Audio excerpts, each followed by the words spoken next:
I just keep seeing people say things like AI is replacing developers, or AI is replacing product managers, or AI is replacing founders. And honestly, that's not quite true. I think it's the wrong conversation to be having, because after building multiple product with AI tools, what I've learned is something very, very different. AI can do a lot of things, and it can do a lot of things well. It collapses time in a lot of ways, but it still can't really decide what matters. It can give you really great guidance on what might matter, but you still have to do the legwork that is being a product manager, that is your market research, that is being a founder. And that's where founders and product managers come in.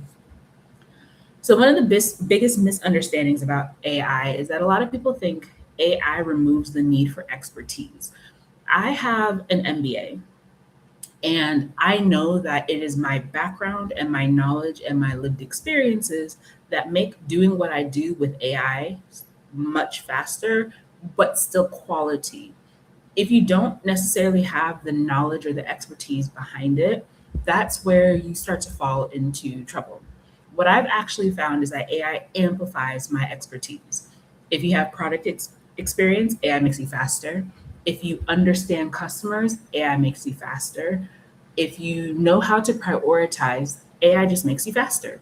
The expertise still matters, the leverage of it changes.